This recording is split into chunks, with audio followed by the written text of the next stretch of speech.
Small Soldiers by Rachel Berry. I intended to move my troops to a better location, not into the line of fire.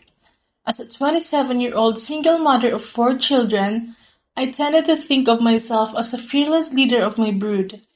And, in fact, our life often reflected the austere setting of boot camp.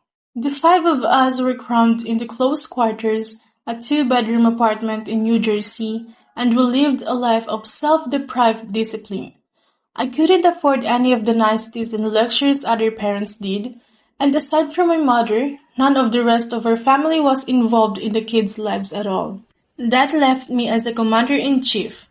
Many nights I lay awake on my bed planning strategies to get more things for my children. Though my children never complained about what they lacked and seemed to bask in my love, I was continually on the alert for ways to improve their simple lives. The home even had a big backyard. The landlord promised to have everything fixed up for us in a month. I agreed on the repairs, paid her in cash for the first month's rent and the same in security, and hurried home to inform my troops we were moving out. They were excited, and we all camped on my bed that night, planning what we'd do to the new home. The next morning, I gave notice to my current landlord and started packing. We loaded our boxes with the precision of a well-oiled machine. It warmed my heart to see the troops in action. And then I realized my strategic error. I had no keys to the new house in hand, and when day after day of unreturned phone calls and fruitless searches produced no access to the house, I began to panic. I did some espionage work and called the utility company. They told me someone else had just requested new service for the same address. I'd been duped. With a heavy heart, I looked at my children's expectant faces and tried to find the words to tell them the bad news. They took it staunchly, though I fought back tears of disappointment. Already feeling defeated, I faced even worse obstacles. Our lease was now up on our current apartment. I couldn't afford rent on a new place because I'd paid so much for the house.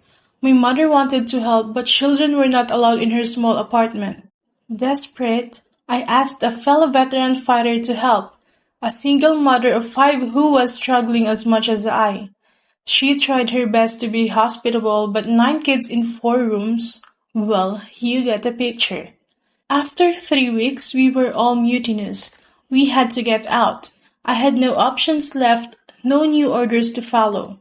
We were on the run. I stored our furniture, stuffed our winter clothes in the back of our yellow Escort, and informed my small soldiers that we had nowhere to come for the present time except in our car.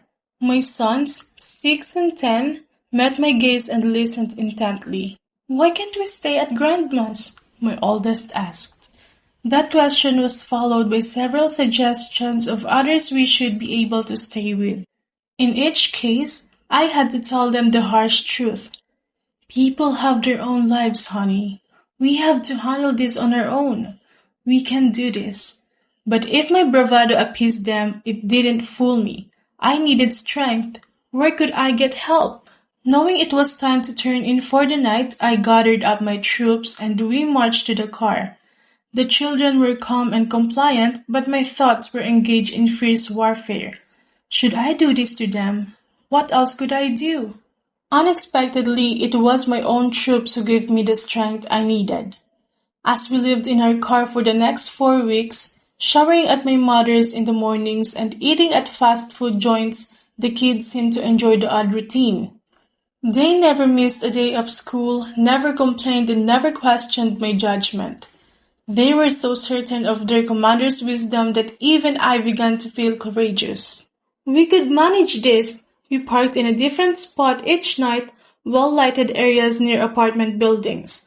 When the nights grew cold, the kids cuddled in the back seat that folded down into a bed, sharing body heat and blankets.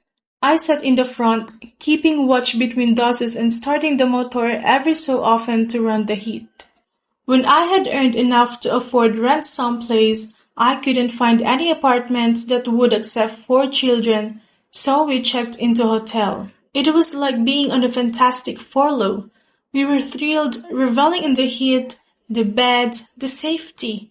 We sneaked in our rations to cook and learned to prepare savory meals with a two-burner hot plate. We cooled dairy items in the bathtub. Hotels have lots of ice. Finally, many months later, the landlord of the promised house sent me a money order refunding all that was due me with many apologies.